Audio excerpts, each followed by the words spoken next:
दिल्ली की रानी। एक थी रानी। क्योंकि राजा की मौत एक हादसे में हो गई थी, रानी को ही राज्य संभालना पड़ रहा था। रानी का नाम था रानी रश्मिवती। रानी ईमानदार थी और प्रजा की सेवा में लगी रहती थी। एक दिन उसके दरबार में 3 नौजवान आए, रमेश, सुरेश और दिनेश। कहो, क्या सहायता कर सकती हूँ मैं तुम्हारी? हम आपके दरबार में काम करना चाहते हैं ताकि जनता की सेवा कर सके। लेकिन अभी तो तुम्हारी उम्र बहुत छोटी है। तुम लोगों को तो अभी अपनी पढ़ाई पर ध्यान देना चाहिए। हमारा मन पढ़ाई में नहीं लगता।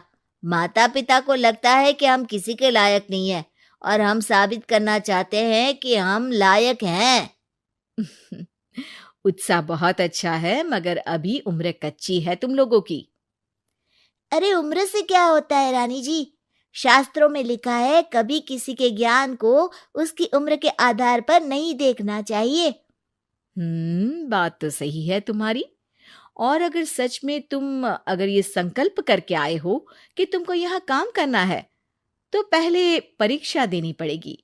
3 परीक्षा, एक शारीरिक परीक्षा, एक बुद्धि की परीक्षा और एक देशभक्ति की परीक्षा। और ये क्या है? वो मंत्री महोदय तुम्हें समझा देंगे। हमारे पास समय नहीं है। अगर तुम लोग तैयार हो तो बताओ। हाँ हाँ, हम तैयार है किसी भी परीक्षा के लिए। मैं भी तैयार हूँ कुछ भी कर गुजरने के लिए। तो ठीक है मंत्री जी, आप इन तीनों की परीक्षा कल से ही शुरू कर दीजिए। जो आ गया रानी साहिबा। अगले दिन से ही तीनों की परीक्षा शुरू हो जाती है। पहले शारीरिक परीक्षा, यानी किस में कितना है दम, ये देखेंगे हम। क्योंकि शरीर में दम होगा तभी तो प्रजा की सेवा में दम लगा पाओगे। हमें क्या करना होगा? वो पेड़ दिख रहा है, जो सबसे पहले चढ़ेगा उस पे दरबार में नौकरी पाने के अवसर उसी के बढ़ जाएंगे। मैं चढ़ता हूँ। अरे रुको रुको, गिनती गिनने दो। 1, 2, 3। 3 की गिनती के बाद रमेश और सुरेश भागकर पेड़ के पास गए, मगर दिनेश आराम से पेड़ के पास गया। जैसे ही रमेश और सुरेश आधे पेड़ तक चढ़ गए, दिनेश ने उन दोनों की टांग पकड़ के उन्हें नीचे गिरा दिया और खुद पेड़ पर चढ़ गया। दिनेश की जीत हुई। अरे लेकिन इसने बेईमानी की। बेईमानी नहीं की, बुद्धि लगाई।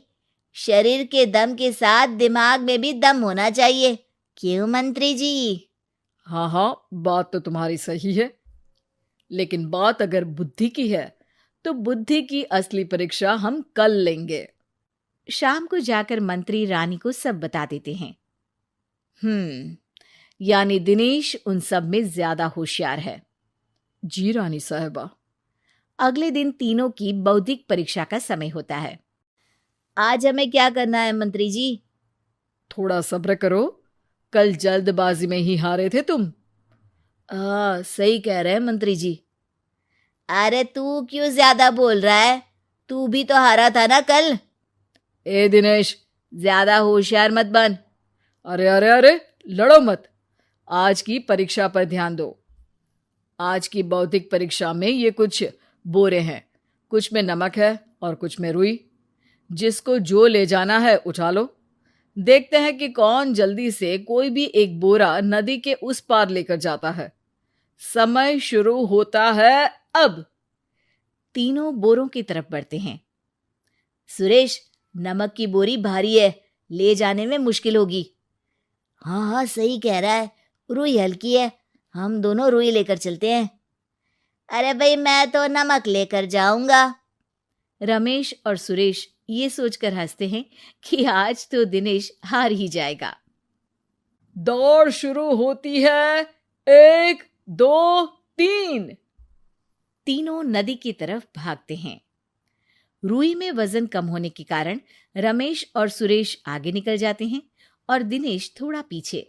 पर जैसे ही वो सब नदी में जाते हैं, दिनेश की बोरी का नमक गलने लगता है और वजन कम हो जाता है, जबकि रमेश और सुरेश की रुई में पानी भर जाता है और बोरी का वजन बढ़ जाता है। अरे ये इतनी भारी क्यों हो गई रमेश? अरे मुझे क्या पता, शायद जादुई बोरी है। अरे लगता है कि हम बेवकूफ बन गए। बने नहीं हो, तुम हो ही बेवकूफ। इतना तो पता होना चाहिए कि पानी में नमक गल जाएगा। दिनेश का पूरा नमक गल जाता है और बोरी खाली हो जाती है। वो जल्दी से रेस पूरी कर लेता है। इस परीक्षा के विजेता भी दिनेश ही हैं।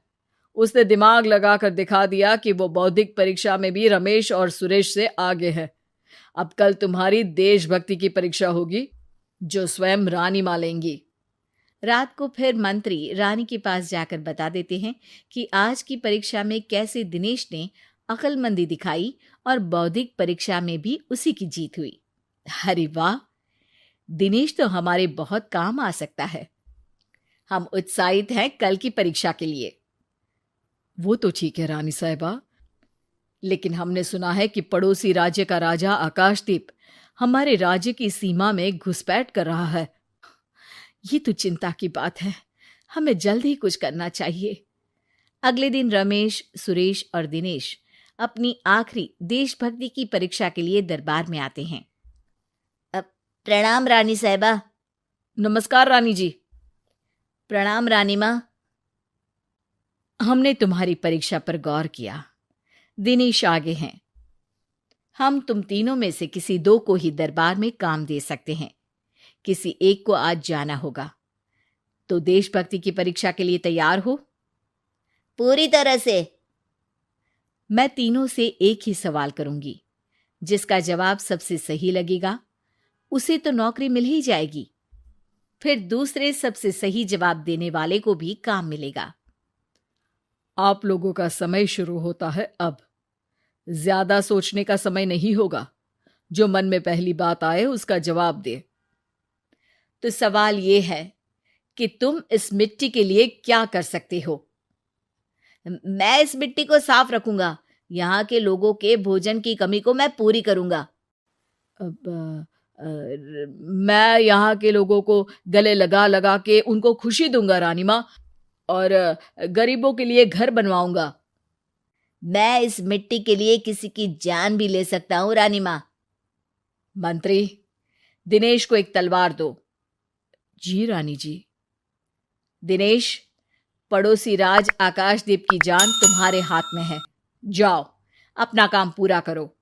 आज रात को तुम उस पर हमला करोगे जब वो सो रहा होगा। दिनेश वहां से चला जाता है। रानी माँ, ये आपने क्या किया? अभी किया नहीं है मंत्री जी। आप आकाशदीप को संदेशा भिजवाओ कि पड़ोसी देश का एक कातिल रात को उन पे हमला करेगा और दिनेश को पकड़वा दो। अरे, ये आप क्या कह रही हैं? और क्यों कर रही हैं आप ऐसा? राजा को लगेगा कि हमने उसकी मदद की, उसकी जान बचाकर। वो हमारे राज्य का पीछा छोड़ देगा और हमारा एहसानमंद हो जाएगा। और दिनेश का क्या होगा?